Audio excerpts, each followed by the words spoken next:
I pledge allegiance to the flag of the United States of America and to the republic for which it stands, one nation, under God, indivisible, with liberty and justice for all. Guess they're going to have the church service up there. All right, good evening, everybody, and thanks for coming tonight. They're going to have the meal at the Catholic Church Hall up there. Our roll call tonight is John Daniel is in North Carolina with his job. He's excused tonight. And I don't believe TJ is here.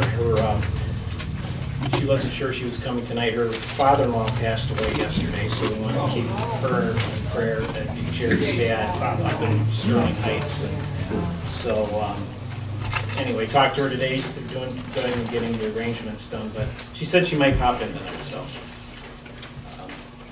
see what happens. So other than that, everybody's here, and the approval of the agenda is before you. Do we have any additions or deletions this time? Okay, if not, all those approved of the agenda as stands, say aye. Aye. Any opposed? We're down to public comment. That's fine. I would like to know if the members of this board know what this is. Washtenaw County Tech Team. And as far as I know, they are the ones that deliver, bring out, and make available specialized tools to our fire department. If you've never heard of them before, please don't vote on a huge amount of money for the new special equipment that they're asking for. And my next thing is that you're trying to get a grant for the USD for the infrastructure. And we went this route 14 years ago.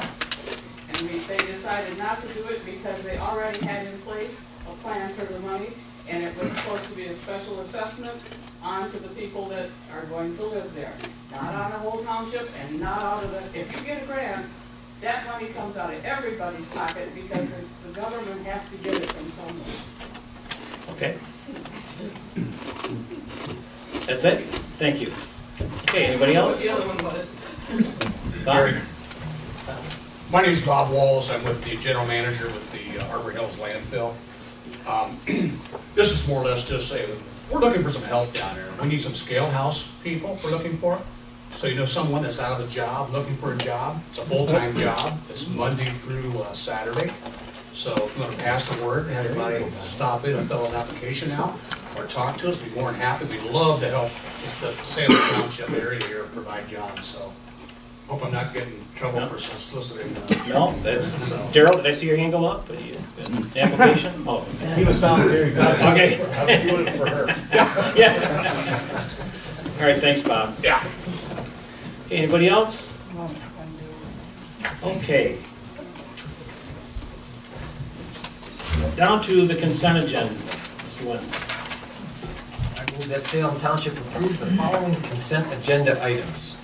We have the minutes of October 10th, 2017 regular meeting of the Board of Trustees. We have the minutes here of the October 10th closed session of the Board of Trustees. We have disbursements for October 2017 out of the general fund, $351,598.52. That's checks 2766 through 27131. We had payroll of $51,630.71. Paycord $206.64. Checks out of the sewer fund, $11,558.90. Checks 2019 through 2021. Checks dispersed out of the escrow fund, $642.50. Checks 1729 and 1730. So total invoices for the month of November: general fund of $61,035.78. Sewer fund $21,282.47. And escrow fund $3,760. As you know, we also had an election on last Tuesday. Election inspectors pay of $3,583.06. Those expenses of the election inspectors, as well as all the other costs associated with the election, will be reimbursed by the county within the next 90 days. Just wanted to mention that. So do we have a second? I'll second that. Mr. Commerce seconds. Any other discussion on the consent agenda? Okay, all those in favor say aye. Aye. Any opposed? Consent agenda is passed. Okay, moving on down to our agenda is the State of Michigan Infrastructure Grant from the USD. Okay, so let me just start out by saying, I know some of the public comment was mentioned about the grant. Let me make myself perfectly clear. This is something that Salem Township Board or myself we have not pursued this. We are not looking for it. It's there. So it's not, I received an email back November 14th. We kind of addressed this at our last meeting that there were rumors that this was available, but as we know, the state of Michigan put out their new budget, and it happens to be that in the budget there is a grant, $10 million, and it doesn't, from what I've seen, or what I should say, what I've heard, doesn't specifically maybe say Salem Township, but it does talk about the number of people that are in the township and also the number of people in the county, and we are the ones that fit it. So I received an email from Kelly Graham with the state that congratulated us on this $10 million grant. So needless to say, you say, well, how did it get there? I think most of us know that the developers in that area have been looking at a way to how to finance this project of the infrastructure coming to the USD. So between their people, I don't know, lobbyists or consultants had got that into the state budget, and now they've, of course, come to the township. We've won this grant, therefore I need a motion from the board to approach the state, the application, and see what strings are attached to this grant. There's a lot of questions. I mean, I have them, a lot of them, and you just don't know. You wonder what strings are attached to it. You know, some of the stuff just talking out loud, you think, well, if you accept this grant, what about the shared driveways? And is there a commitment or a, you know, if you allow that, do you put something together so that goes along with the deed to say this is what has to happen to this private road and who takes care of it? It's definitely not. Yeah, Is that in place? Well, so we laid out all the specifications then. So the zoning ordinance then references the private road ordinance, or the private road and shared driveway ordinance, which then lays out all the specifications for what would be required to submit in order to get an approval for either a private road or a shared private driveway, which does require the development of a maintenance agreement for that private road, which is required to be recorded with the county, so that it puts anybody who might purchase that property on notice that there is that easement there and what the requirements are that go along with the easement. It's not the township's responsibility. Right. And so That goes along with the deed? Yeah, and we have a sample easement language that our attorney has developed that we would require them to submit as part of that approval. So that would be a maintenance agreement that would be recorded on the land, so to speak, so anybody taking ownership would be bound by that maintenance agreement. So I think that would be a great idea, to have a maintenance agreement on everyone's lot that has a private shared driveway or a private road. That's correct. So my next question would lead to the next point is, if all of the legal documents are in the deeds and maintenance agreement, why would only one be allowed rather than maybe say 2 or 3? What what factors are going into only letting one extra lot on a private shared drive if all of the legal documents are there? It's really about the standards by which these roads are developed. So with a single home driveway or a shared driveway, there aren't any particular standards. There's a minimum easement width, but you could basically do, paved driveway, a gravel driveway, or a two-track for the shared private drive. Wherein once you get above that, we start to put together standards for how those things need to be developed. And really, in the long run, if you don't have standards for that, the amount of vehicle traffic that you would see on those roads that are providing access to more than a couple of houses, whether it be UPS trucks, emergency vehicles, EMS, or a fire truck, those roads start to deteriorate because the length gets longer. The number of vehicle trips on those roads are increased, and those, again, I rely on the engineers to put together those standards based on industry standards. I would suggest, though, that if you did want to move forward with this today, the adoption of the zoning ordinance references the private road ordinance, which was, developed congruently, which also takes those standards out of the ordinance and puts them into the engineering standards, so they really all three kind of have to go together. But you could come back even next month if you wanted to, with particular direction you would update those engineering standards. Or we could make amendments right now at the table and just make some changes and... I'd be a little reluctant to make changes to engineering standards without getting the engineers in. Right. I would agree with that. Right. Okay. But Mr. Wensley is a certified engineer. No, I'm not. So, can we pass what the planning commission has recommended to the board and deal with some of the engineering at a later date or not?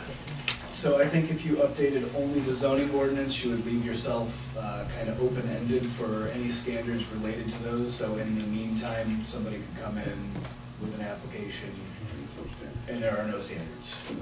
Yeah, they don't want that. Is there standards now? Not for a private drive, not for a shared private drive.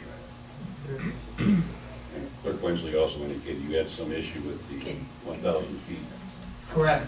So that Right. that is something we have to also go back to. Well, I think there's a lot of people, and I'm not sure how many people here, but several people that I've talked to that have large lots. 1,000 feet is not that long. And I'm sure that with the design of the engineering standards, as you look, the private road engineering standards would take care of the road if it was, say, 2,000 feet.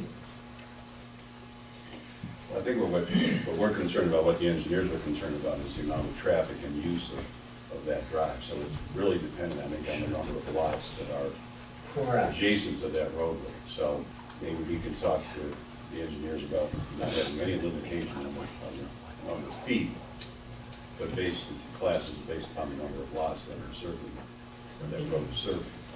And you still have to have enough road frontage, correct? Correct. But I can tell you, we had a structure fire at one of the houses that had a very long driveway, almost a two-track. And they'd say it was well over 1,000 feet. And we had difficulty getting the fire apparatus in there because they couldn't pass anywhere. They had to literally go to the house, turn around in their driveway, and hold all the vehicles at the road before we get. So when you guys look at this, we'd like some input. And that's correct, because there was no standards before. But now if you institute these standards, That'd be much better. wider roads, it's just that it's longer. That's all. I think you're just cutting off a whole lot of lot owners who have 20, 30, 40, 50 acre lots, and the back part of their land would just be useless, because the road then, you have some difficulty with a 1,000-foot length. As long as we get passing it. That's right, and they're designed in the engineering standards, they're talked about in there. That'd be much improved what we have. The other issue that I have, and I face it in my neighborhood, and the fact is, we live on a private drive, behind us there's another private drive, and they're connected. And when the culverts went out on Curry Road, guess what the road was? It was our 2 private drives, had all the road going up and down Curry Road. And that was a gravel road, we had to take the hit for it. So what I'm going to come back and say, I think we need to have a language in here under point number 1, the Class A1, that any road we have that can be used as a pass-through, though both roads need to be hard surface. In other words, they need to be asphalt. What class is that, Dan? That would be a Class 1. Okay. We've got a few of those in the township. And I think if there's more coming, and who Well, I knows? gotta tell you, there's some places in this township, if we get a structure fire, we're gonna be hurt to get trucks down. And then if you add snow and ice to it, it gets even. That's where you get Slope down hose. side hills and. That's why you carry hose in a fire truck. That one is something. Too bad the chief doesn't know it. Does that mean all existing roads currently are? No, you can't grandfathered? grandfather, no, you can't grandfather. So we're gonna stipulate that Anything new, any private road. any It's already in private road? existence. It's already in existence, has to be No, modified. that's grandfather. I'm just saying, I don't want to duplicate what we have, what we're faced with, I don't want to see that duplicated.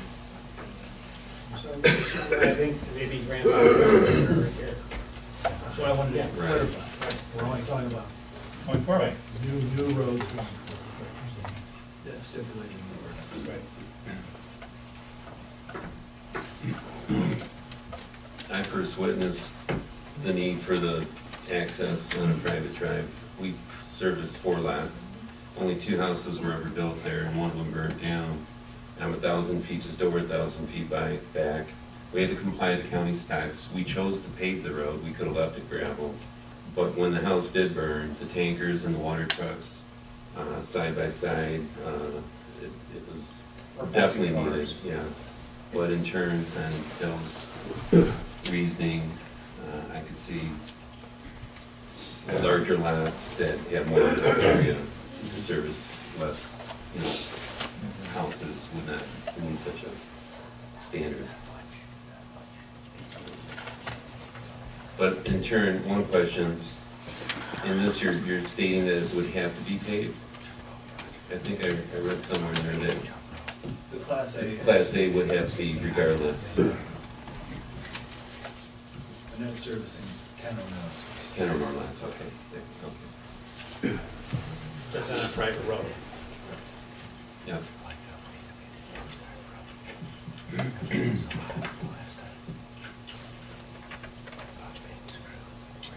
How many people that you're aware of all that is before you now that just want to have one lot? I know you've got, There are at least 2 who have been relatively persistent and waiting for this process to come to fruition.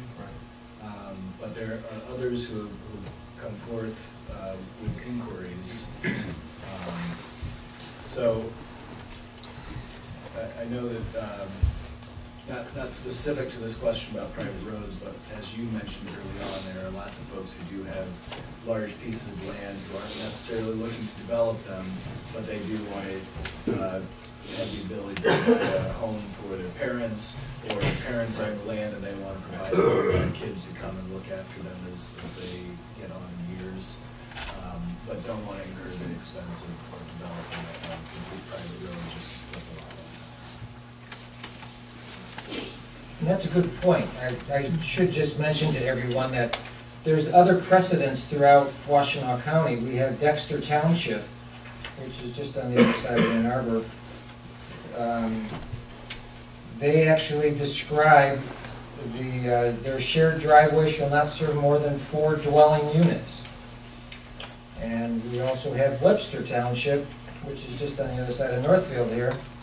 Shared drive, no more than 3 lots. So there is precedent for more than one, just so everybody knows that. So I think one of the biggest issues that was brought forth during the planning commission process was the concern that allowing for multiple lots on this relaxed standard would then cause, lead to the proliferation of more housing development throughout the township. And that was something that the planning commission recognizes clearly against kind of what the master plan suggested, against what they felt was in keeping with the character of the township. So that was one of the reasons that the planning commission was pretty firm with just the one lot as opposed to doing more with the single shared drive. I thought I'd like to speak, but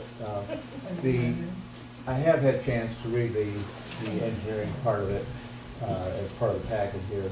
And in my mind, it looks pretty good for 3-tier and the amount of residents they serve.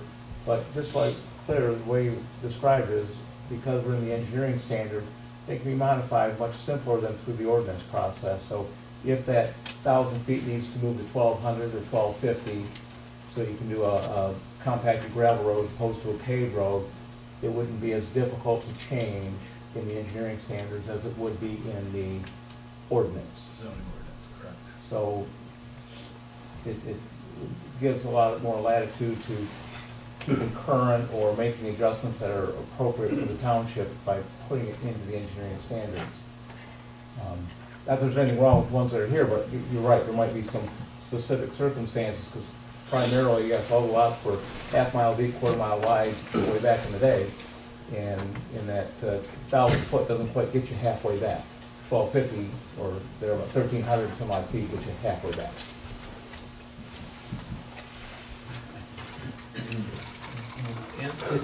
Real quick.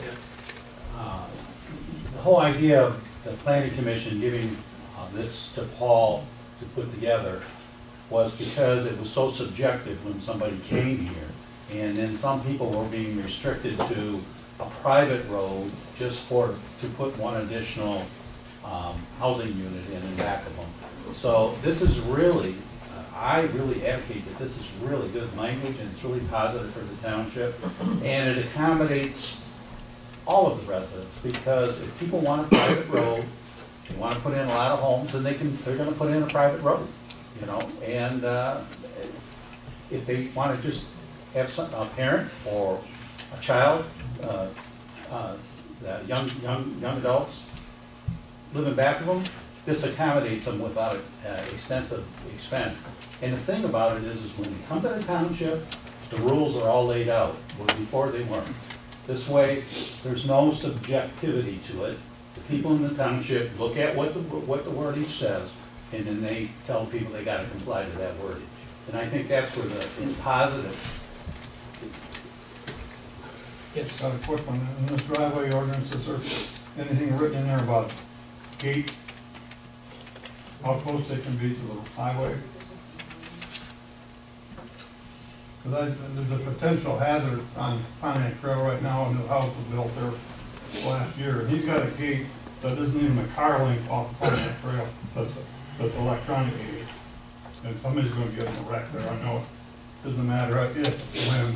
So there's nothing specific to that, except that structures wouldn't be permitted in either the road right of way, and that's consistent, that's current county standards, or within the easement. So if there's something that's within the road right of way, I think the road commission would certainly have jurisdiction over that.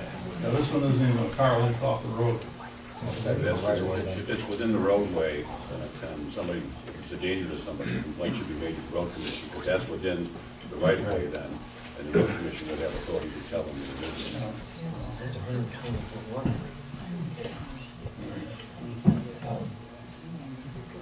do Before I make the motion, I've heard from some, what you said, and there is, in the ordinance though, there is a specific wording of 1,000 feet. So if what you're saying is, it's still in the ordinance. So I would say, I would like to make an amendment to this ordinance to just leave that line out, and then we can discuss it later in the engineering standards. I think that would be acceptable. You're referring to section 2C? 2A, yeah. 2AC, right?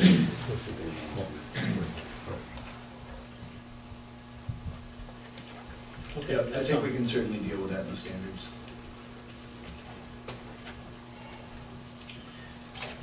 And I'd like to see a sentence put in there with regard to joining private drives. They both won't be paid. We could replace C with any road that has multiple connections to public roads. Does that satisfy what you're? Yeah. Wait a second, Dale, let's say that again now? We have 2 private drives, and they connect them together, that's a path through. That people can use both private roads as a public road.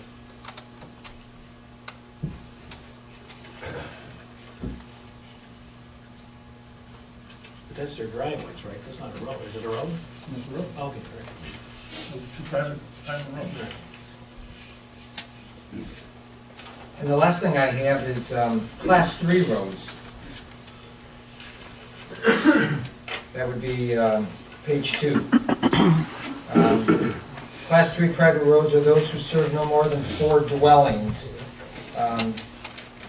How was 4 selected? Is there something in there that limits?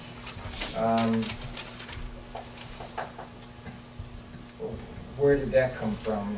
So again, with developing the different classes, I worked with the engineers and based it on their suggestions and other standards that we've seen or worked with throughout the county.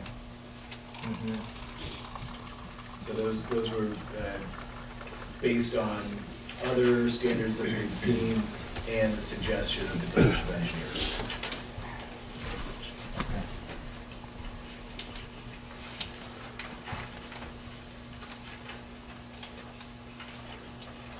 So for the language that we're suggesting for the connecting roads, does this sound appropriate? Any private drive or any private road or connecting private roads that have multiple connections to public roads? Yeah.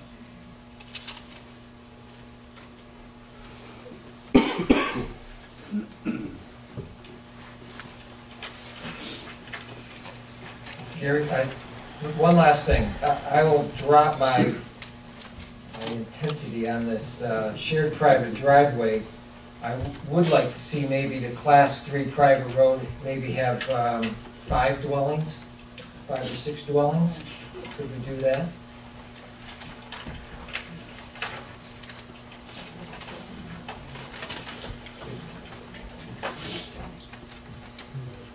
On a private road. On a class 3 private road.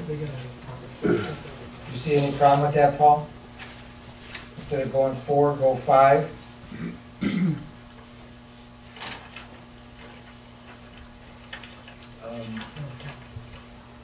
Do you have a... It's on page 2. It's very similar. I think that would be acceptable. All right, so we have 3 amendments.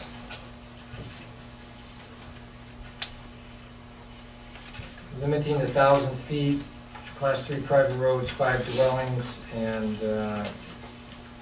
whatever you said, Dale, connecting 2 private drives? Private roads connecting to public roads. Multiple connections to public road. All right. Do we have a second? I'll second it.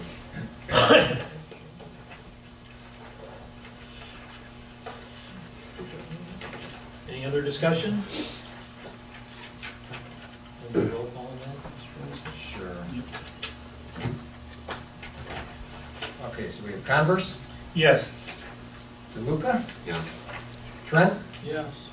Wensley, yes, and Whitaker. Yes.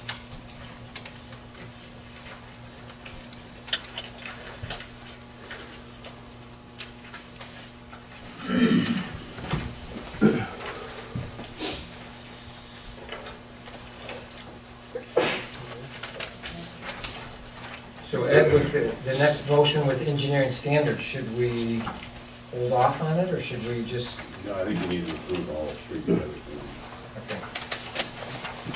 So if any of those amendments have anything to do with either the next two motions, they'll need to reflect those amendments to that. I don't think that will change the standards unless there's a requirement of 1,000 feet. There is, on page 1 of the private road and private drive, there's A1C has 1,000 feet, and yeah, so we'd have to make the same amendments to the engineering standards. Okay. Okay? Otherwise, the standards for the class 3 are going to stay the same. Correct, yeah. The thickness of the road. Yeah. All right. Okay, do we have a second on the, let me read it. Motion to update the engineering standards, the updated version of the engineering standards as the changes are necessary to reflect the provisions of the new private road and private drive ordinance. Included are the Stantec letter of review and the proposed changes, and the 3 amendments if they have to do with these engineering standards. Do we have a second? Second.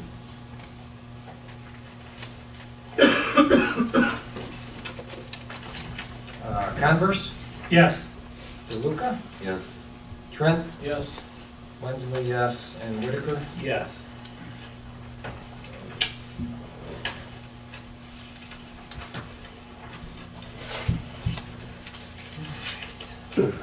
And the final text amendment.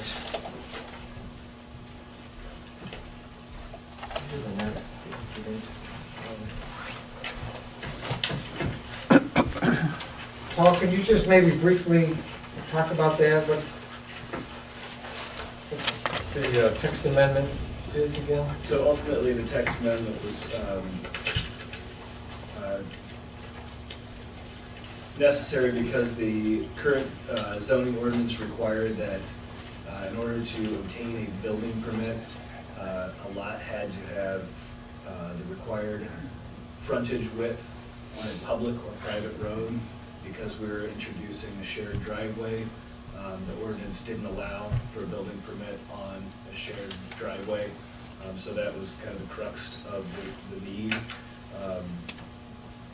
We also included some graphics to better illustrate that, to help with some clarification and provide for consistency in the application of the ordinance.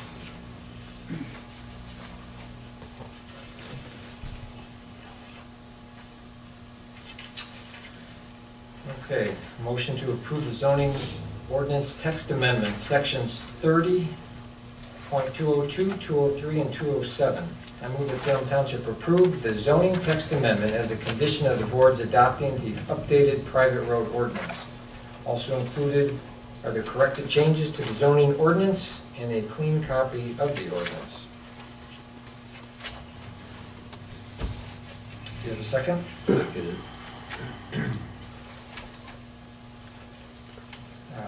Let's see. Converse, Yes. DeLuca, Yes. Trent, Yes. Wensley, yes, and Whitaker? Yes.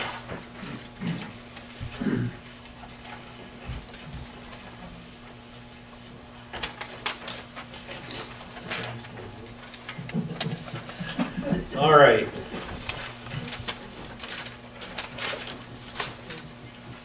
All right, down to reports. We'll go down to the fire department this time. Thank you, Mr. Supervisor. We had 41 calls. Our average response time was about 7 minutes and 30 seconds. So we are starting to see a uptick with deer versus car strikes. We had a couple of those most recently. As you can see from the report, most are medical.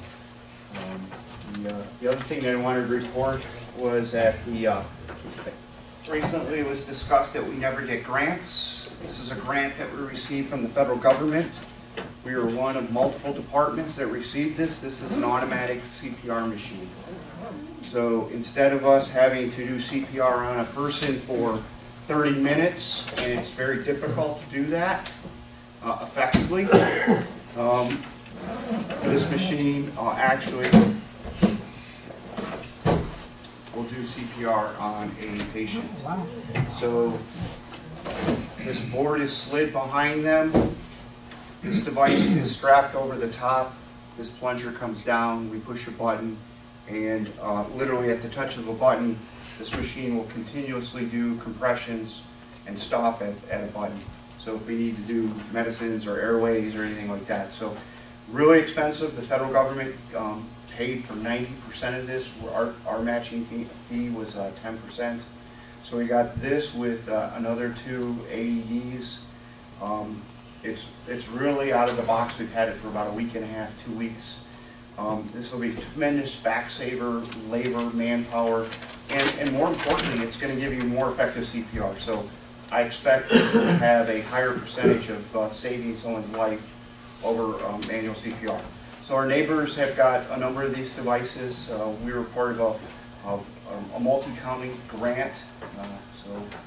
Because of that, we bundled together. It looks better to the federal government, and we were successful.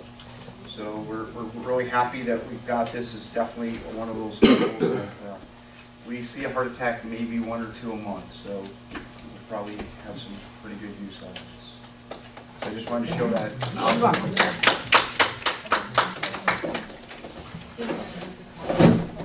Hey, Jim, you used it yet? No, we literally got it a week and a half. We got the training on it. We have not used it, which is a good thing. But That's nice.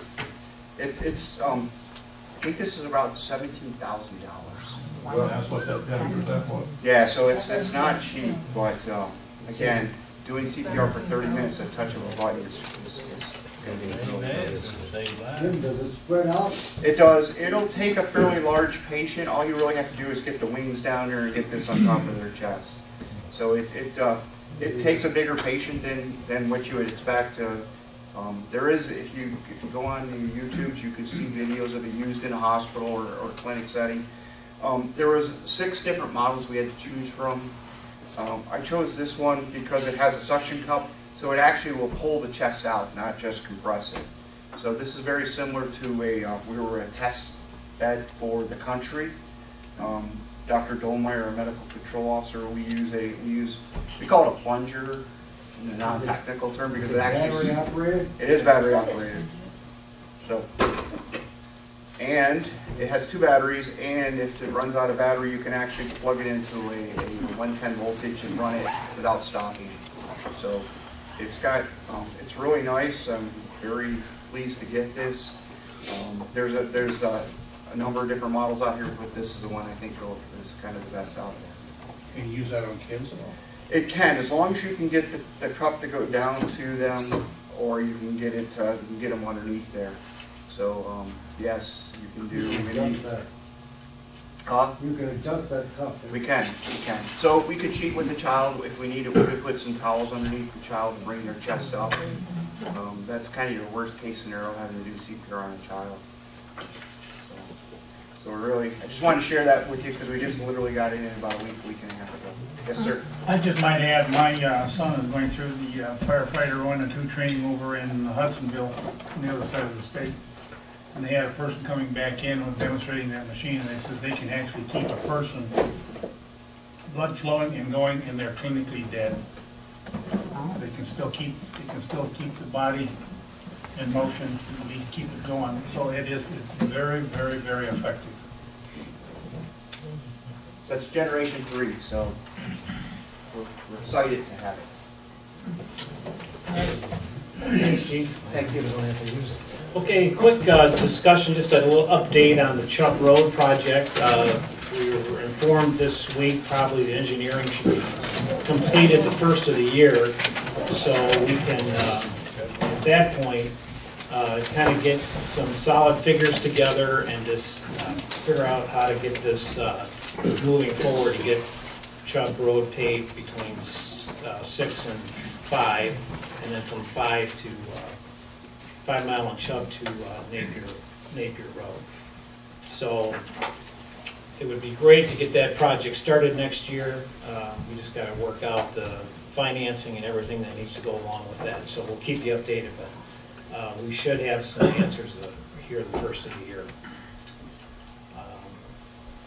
Also, the other thing to discuss, the Washtenaw County Solid Waste Plan draft, as was last month's meeting that I was at, unanimous vote to pass the draft. That on some of the things about this plan, as you know, that the expansion of the landfill was pulled off the table. There was also, as far as, there were a lot of things that went on during these meetings with some of the issues that the landfill had. I know they're working on, still working on some of the issues there, but I believe they're getting them under control. So enough of that, but again, as far as this plan, the draft was voted on. What I would like to do is have this put onto our website for those of you that are interested to look at the recycling, all the different avenues of waste in the county and how it's dealt with, and it's pretty interesting. So this will be, I'm sure the commissioners will be looking at this.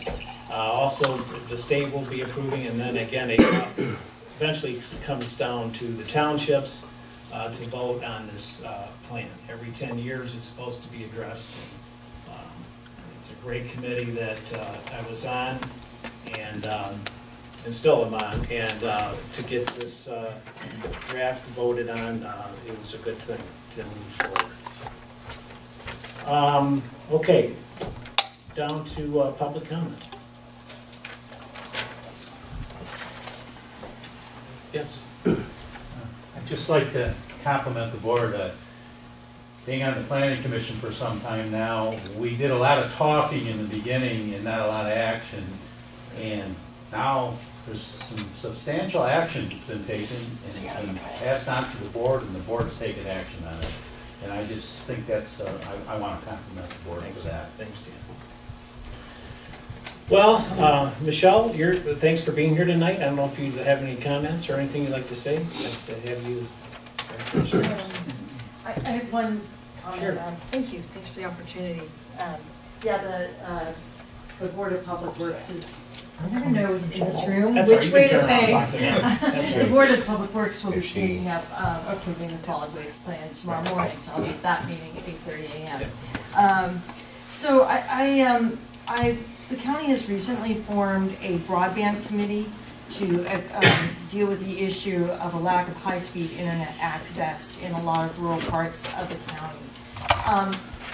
Unfortunately, the maps we have only go down to the census tract area. So we're not, although Salem Township looks as if it has pretty good high-speed internet access, we know that at least 50% of the county geographically, not by population, does not. And it affects rural areas, and that our maps may not be accurate in showing like small pockets in rural areas that don't have high-speed internet access. So if anyone on your board or anyone here is aware of areas that don't, I would be happy to know them.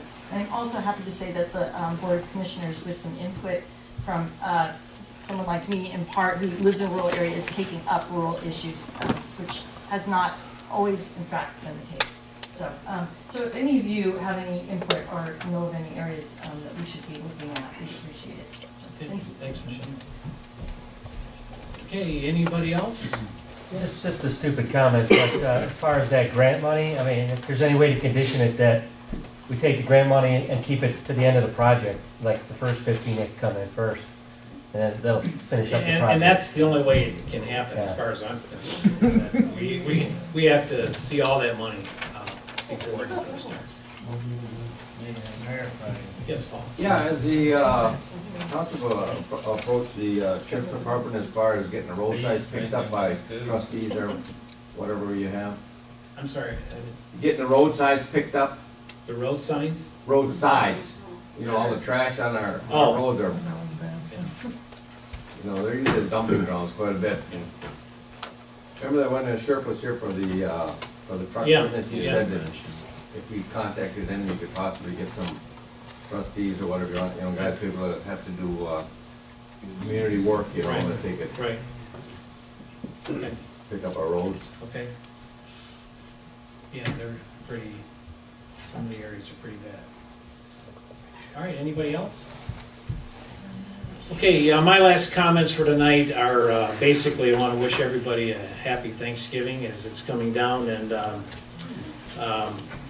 this is always the time of season we think of families and everybody getting together and things to be thankful for. And we have, I believe, one of the greatest townships around.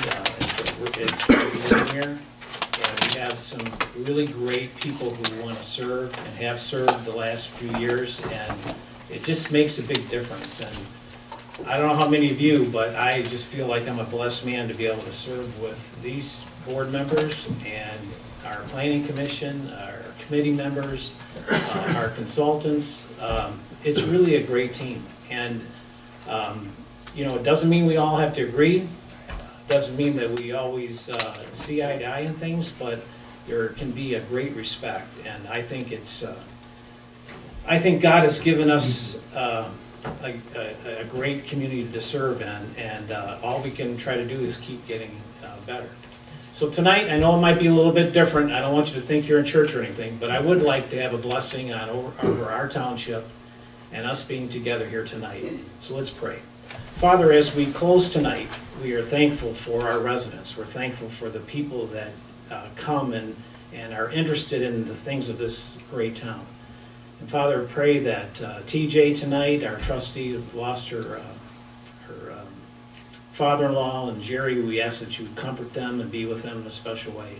Thank you for her service here. And again, we are so thankful for each family that's here and their families. And we ask that there be a special blessing during this Thanksgiving time, that you would bless each family in our town, in our great country. We just pray for, to be an Americans, to live here and to have the freedoms that we have. We are so blessed.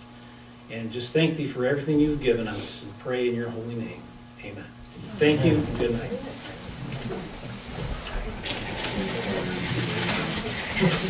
And deer hunters tomorrow, right? Red,